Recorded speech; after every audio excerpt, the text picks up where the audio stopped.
It's 11:25 in the morning, so that's like good day. 11:25, we just finished up our 6th movement, starting up our 7th movement.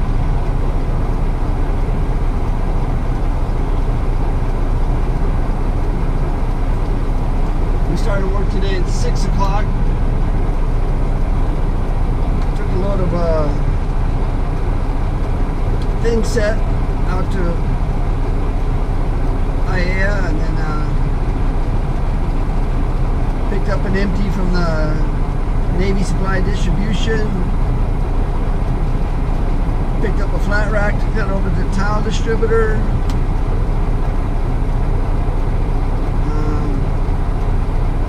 Picked up a full from here and took it out to a beverage distribution. So we dropped off that full and picked up an empty.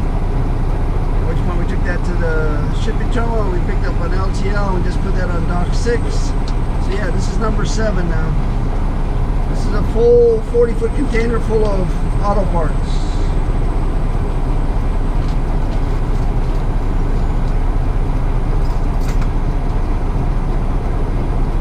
And after that 14-and-a-half-hour day yesterday, I'm starting to feel a little tired today.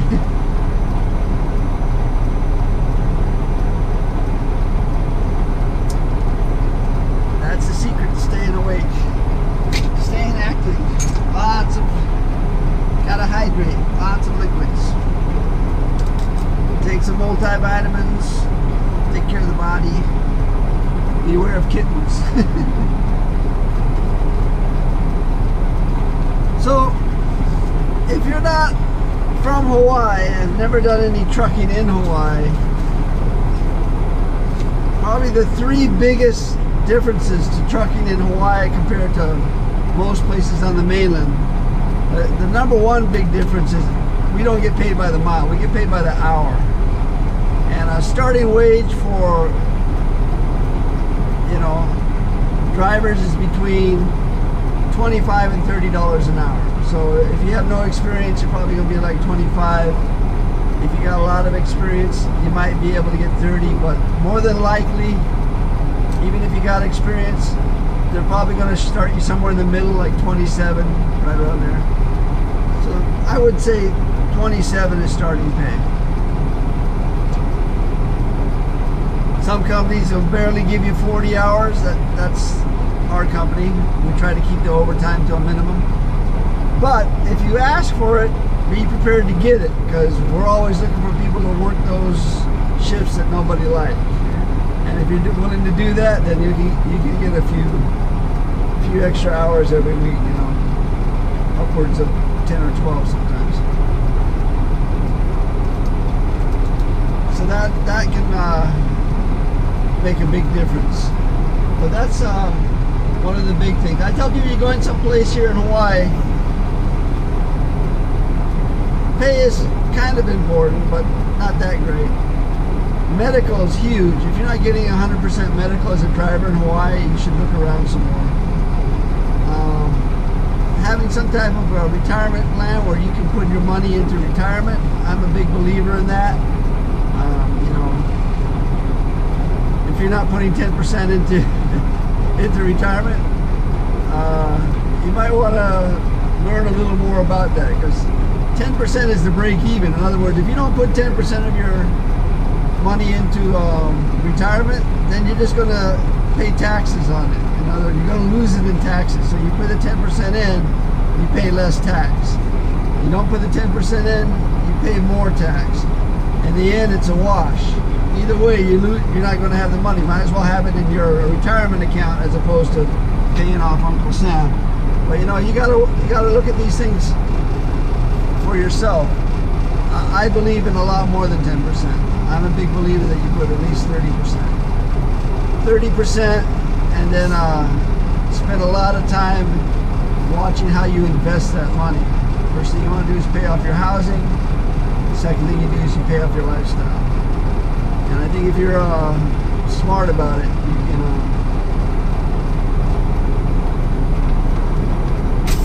get ahead pretty quick here in Hawaii. But that's just my own experience. So number one difference, trucking in Hawaii, we get paid by the hour.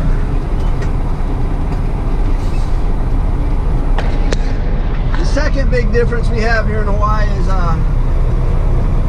we don't have any truck stops. So you know on the mainland how you sleep in your truck at a truck stop?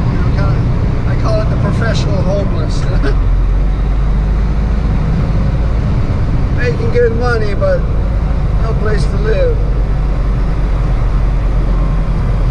We don't have truck stops in Hawaii because everything is local trucking. If I jump in my truck and drive all the way around this island, I'm back here in 2.5 hours. It's a 120-mile drive. So why have a truck stop? You don't need them.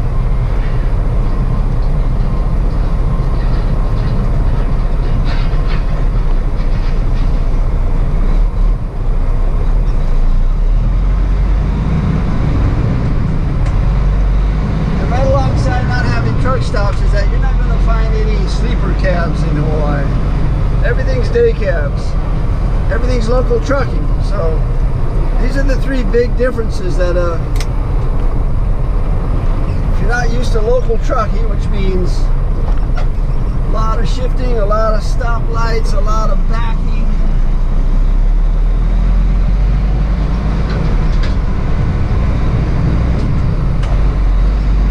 You're going to be challenged.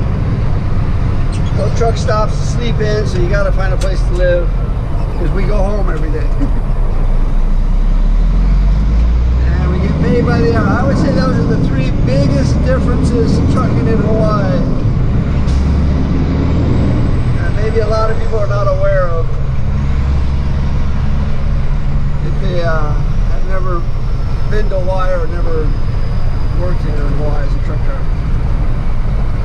There's exceptions to every rule. I mean, you will find a sleeper every now and then. Some people do get paid by the job as opposed to by the hour, but very few people, if any, that I know of get paid by the mile. Because we're getting paid by the hour, we don't keep logs.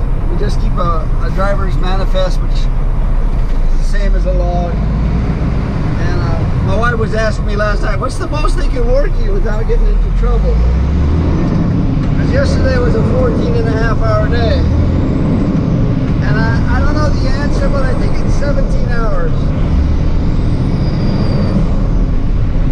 Got to be a certain number of breaks.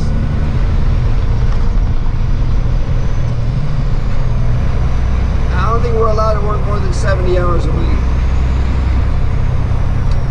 which is way too much. When I was a garbage man, I worked 60 hours a week for years on end. That's how I paid off my first house, and that was that. You know, I never had any trouble getting to sleep.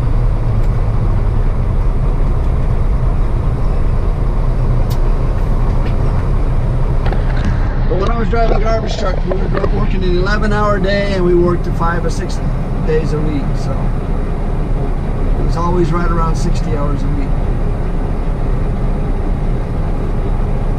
Basically 20 hours of overtime.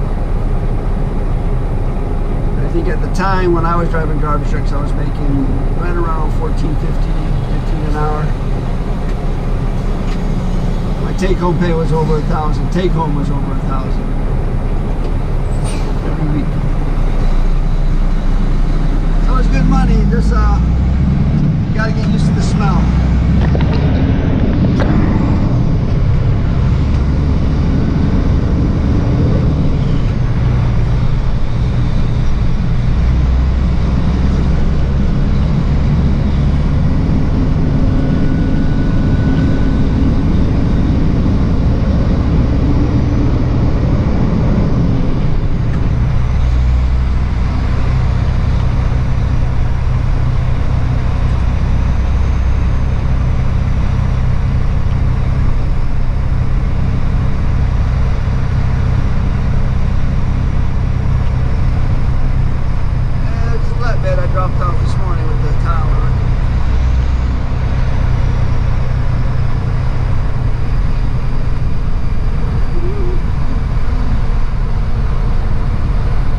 other day, and everybody was trying to figure out the meaning of life, the secret to getting ahead in Hawaii.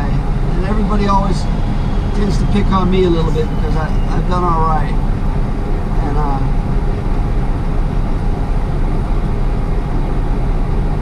I didn't really have a plan on doing all right. It just so happened that I made some good choices thanks to my wife. But basically how I did it was, and I don't recommend it to anyone, this is just how I did it, is I tried to work at least 8 hours a day, 7 days a week. I divide my income up into threes. 30% of my income goes to housing, 30% of my income goes to lifestyle, 30% of my income goes to me. As in investments. Youngblood Enterprises.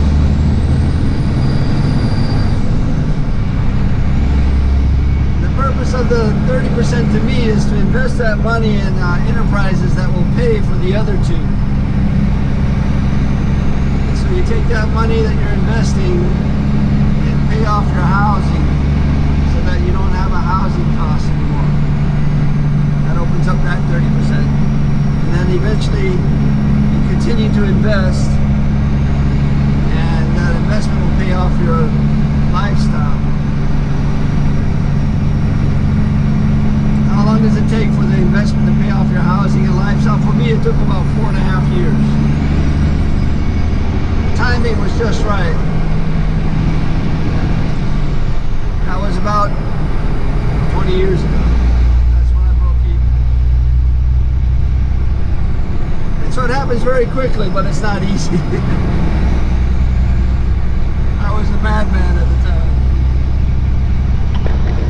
That's what I did. I just 30%, 30% to me to invest, 30% to putting a roof over my head, and the other 30% was my lifestyle.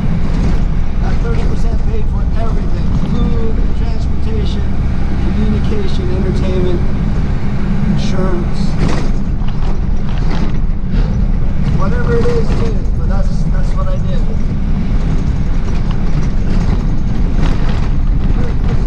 Cover entertainment, then you didn't have cable TV or you didn't have a cell phone. To this day, I don't need a cell phone. I think I was the last person on the island to get a cell phone. I was using the work phone for years before I ever got my own cell phone. I had my home phone, and I had the phone that work gave to me, and I survived for years and years and years that way. But that's because only 30% went to lifestyle. I had to make cuts somewhere.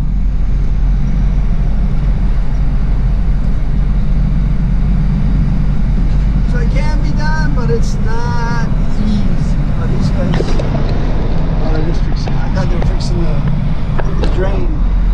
That's the same area where the drain is that overflows and floods the area.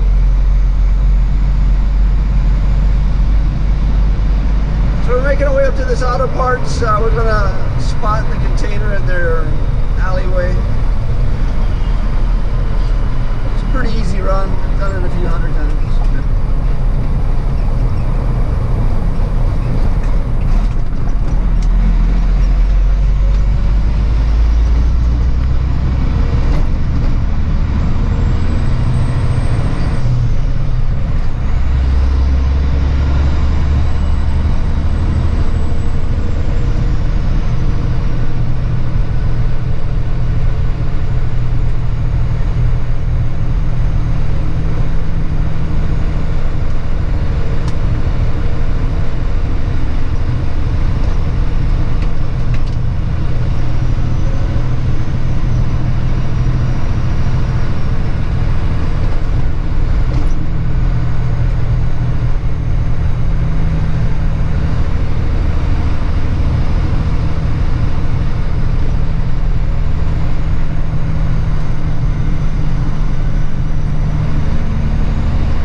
GoPro's acting up. I don't know how long it's gonna last, but it's almost 3:53,